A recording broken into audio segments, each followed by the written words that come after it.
Hey everybody, Nick Espinoza, your chief security fanatic here, and today we are talking about Facebook's new Oversight Board because they finally weighed in, and I think they're really underscoring a lot of what Facebook has as issues internally. Now, if you recall, I did basically a podcast or slash video on this a few months back about Facebook spinning up an oversight board to make rulings that could even supersede Mark Zuckerberg's own decisions on things like moderation of content and censorship.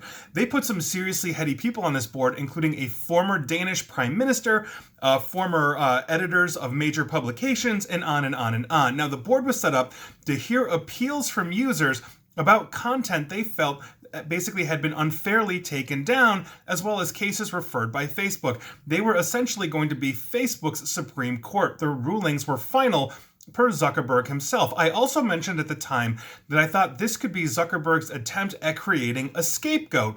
At the time, and he still kind of is, he was under fire for moderation, censorship, privacy, and other issues, and that really hasn't changed. Now, they just made their first rulings, this oversight board, about content this week, deciding that 4 out of 5 of the removed posts that were referred to it have to be restored. Now, the removal board upheld the only one that they upheld was for a demeaning slur against Azerbaijanis.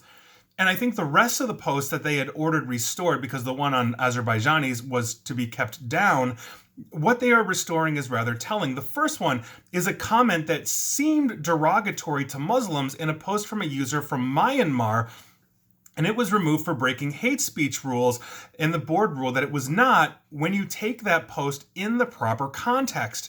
The other one is an alleged quote from Nazi Germany's Joseph Goebbels. He was the head of propaganda for the Nazis, in an old post reshared by a user from the United States, removed for violating policies on dangerous individuals and organizations.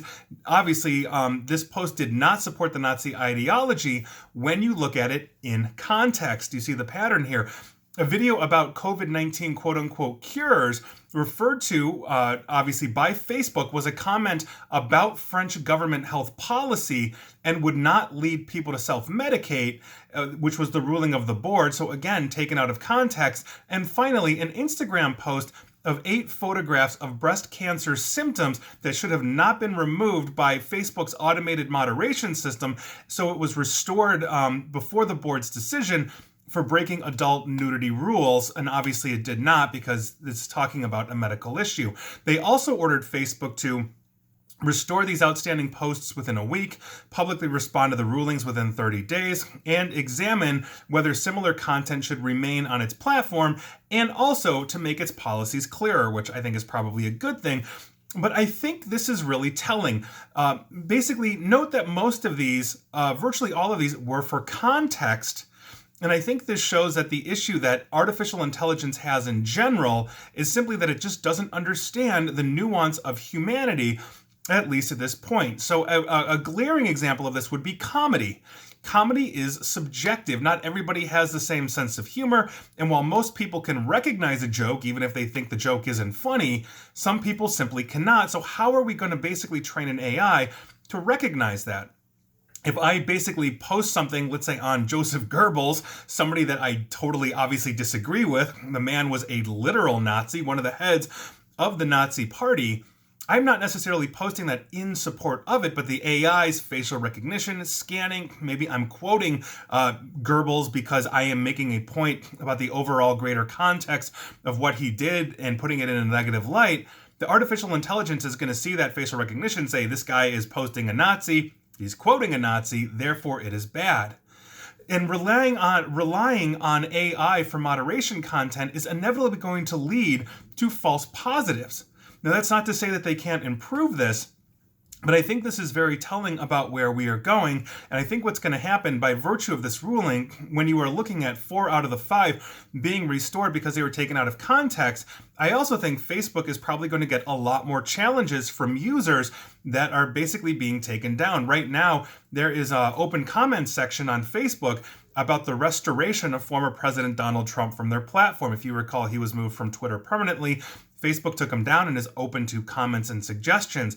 And so the question then becomes, how much is the claim going to be that former President Trump was taken out of context he's being accurate, he was joking, etc., etc., etc. This opens up a lot of issues, not to mention the fact that you may actually have to train humans to basically back up and verify the AI, and then what is their context?